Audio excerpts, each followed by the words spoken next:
Okay, we checked it and checked it twice, checked it 3 times, And worked, it was working? get closer. Okay, No COVID distancing. okay, we'll back off. So continue. So what I was saying is that this friend had to say goodbye to her best friend who remarried and moved away. But she wasn't upset about it, and she told me that friends come into your life for a purpose and for a season, and it's okay to say goodbye. And it's okay to understand that maybe the type of connection is not going to be the same forever. Yeah. And when she told me that, it hit me that we all have a reason to be in each other's lives, and sometimes it ends, and that's okay too. And don't harbor bad feelings. You just move on and you build the relationships that are supposed to accompany you for the next part of your life. You know, for me, I have to make a lot of changes because it's just too much stuff. And so I'm going through this simplification process. It's not easy, but it's certainly doable. I just have to take one step at a time, inch by inch, and simplify my life. So important to me. It's so important because we're carrying all of those things Yes. with us, you know? And when the more stuff we have, we're worried about the stuff. We're caring for the stuff. Yeah. The stuff is not worrying about us and caring about us. Exactly. Right? Brilliant. So the more stuff we have, the more worry and concern, and we're occupying our mind to take care of those things. But those things are they're just things. They're not there to worry about us.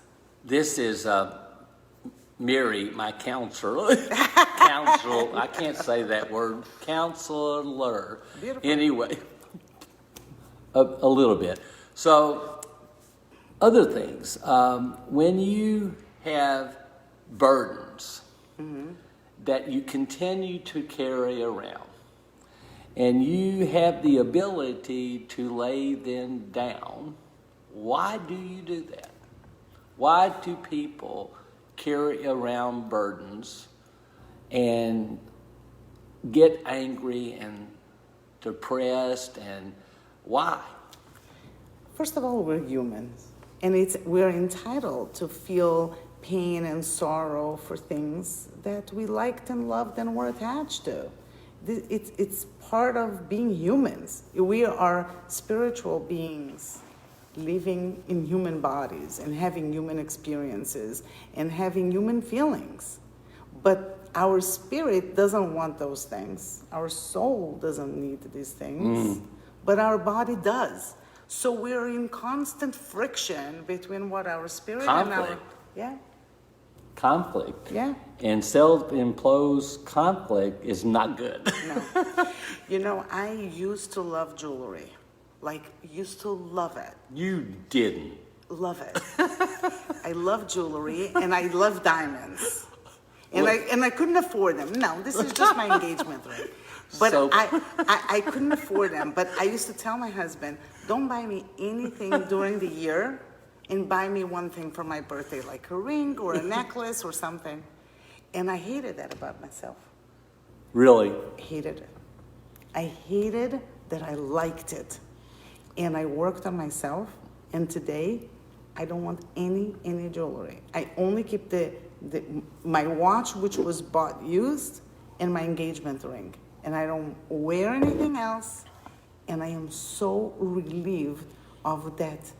I had a desire, and I had to work very hard on it. Yeah, you know, I got caught up in this never-ending trap that it wasn't enough.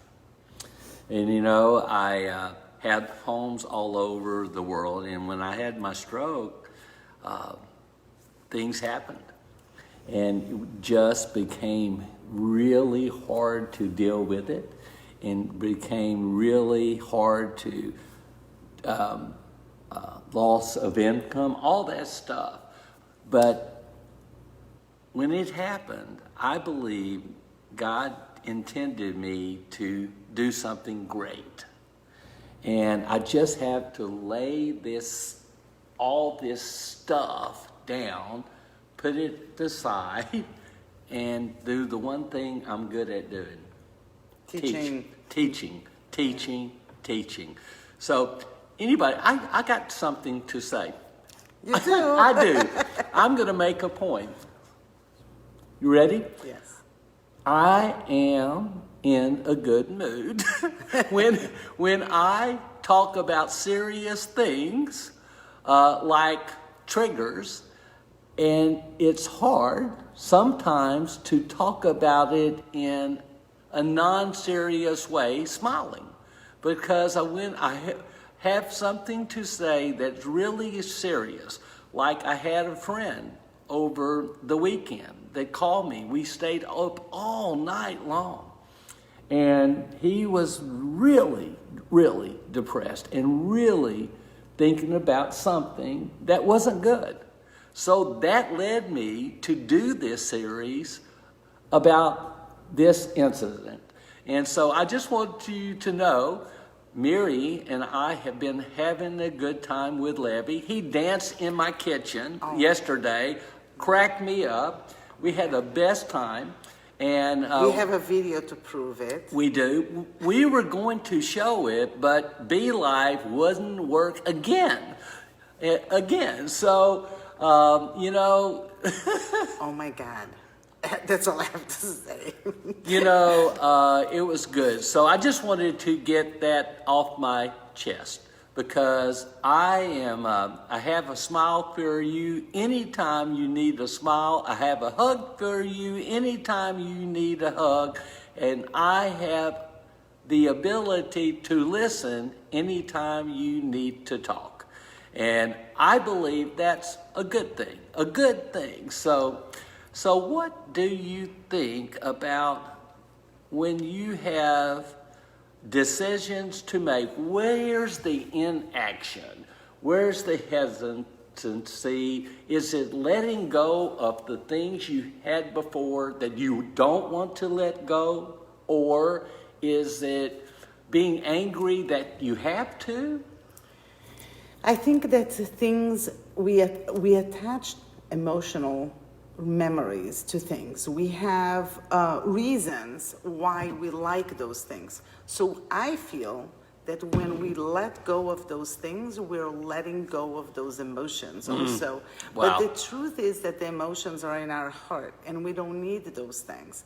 I had something in my family happen. I'm going to tell you something. Hey, thanks, Bo. I do love teaching. Hey, Jerry. Hi, all of you. I really appreciate you tuning in and putting up with Be Live and the settings, and so we had to go live. So go ahead, tell the story. So I never asked my parents for anything. I'm just shy like that. But there was one thing that I wanted to have of my parents. Okay. And I took the guts, and in front of my whole family, we were sitting at dinner table, and I said, "Can I have this one thing?" And my parents said, "Yes, you will have it." A few years passed. My parents forgot it, that they were. A few years passed. Yeah, because I didn't collect it. They were by my house, and this was in a different country. And when I mentioned that, again, my whole family was together. My parents said, "We forgot, and we gave it to somebody else already." And I was quiet. And my children told me, "You're not going to fight for it? Your parents promised, we're all witnesses that happened." It was very hard. What happened? I let go. I said I wanted that thing for the memory, that it was a specific memory from my childhood. And I said, but that memory is in my heart.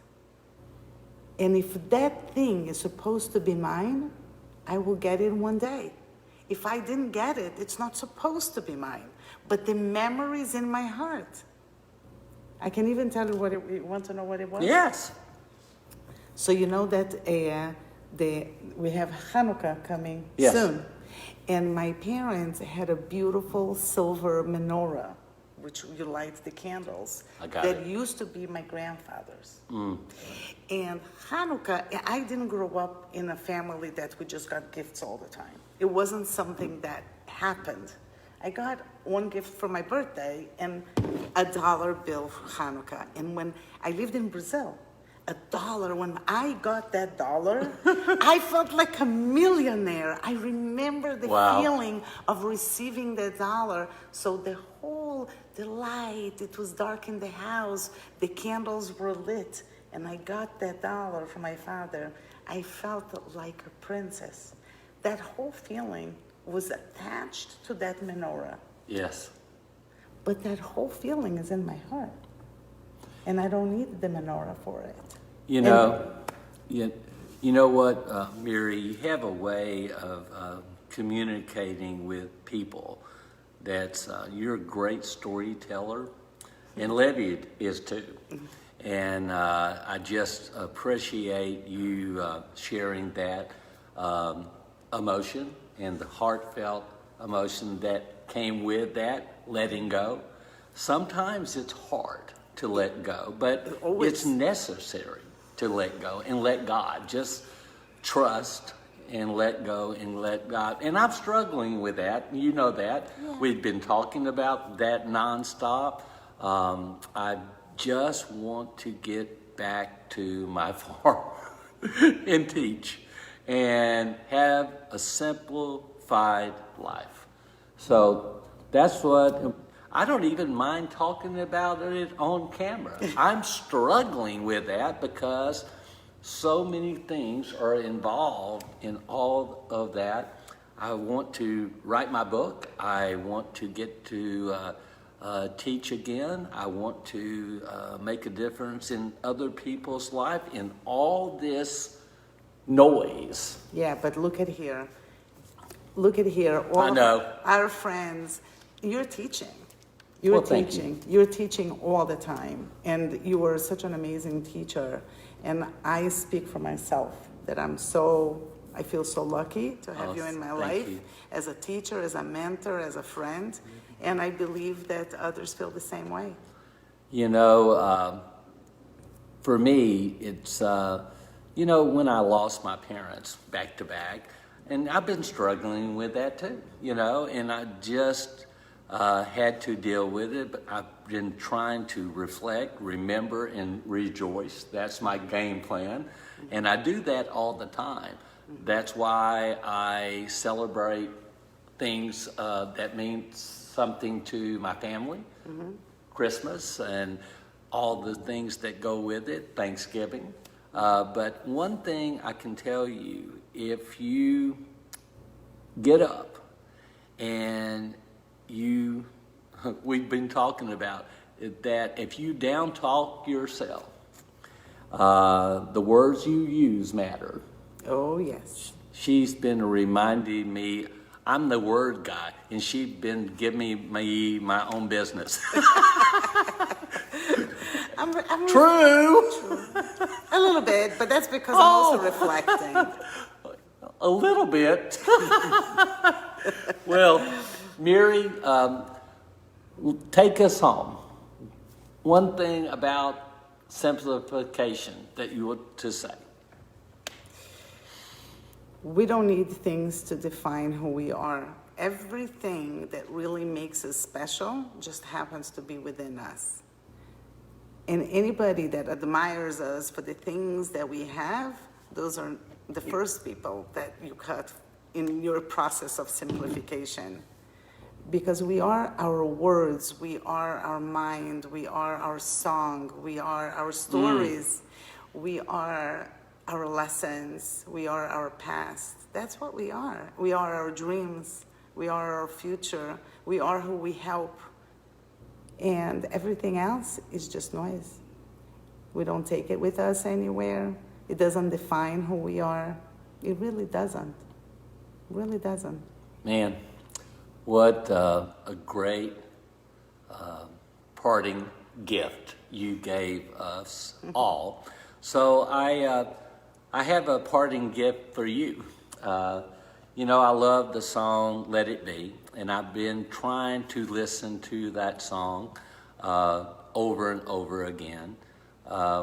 When you find yourself in times of trouble, you know, just listen to God and pray. And you know, you may not like God's timing, but He's always listening. He just has His own sense of timing. Garth Brooks wrote a song, some of God's greatest gifts are unanswered prayers. And He knows the way. So just listen and pay attention and trust and let go, let God. And as I always tell you, you are someone special because you were destined to be Great. And God didn't stop sponsor any flops. So you were designed for maximum accomplishment From birth. From birth. Laugh and go be great. Have a blessed day. Have a wonderful day. What did you say? We started this Hebrew thing you said. L'chaim. L'chaim. To life. To life. L'chaim. To life. So go live life out loud and have a good day. And I love you, and I appreciate you, and I really appreciate you letting me share my feelings and say to you, all of you, it's okay to not be okay sometimes, but you can't stay on the struggle bus for long. So we have something to do immediately following the broadcast. Take care. Have a good day, guys. Have a good day. Bye-bye.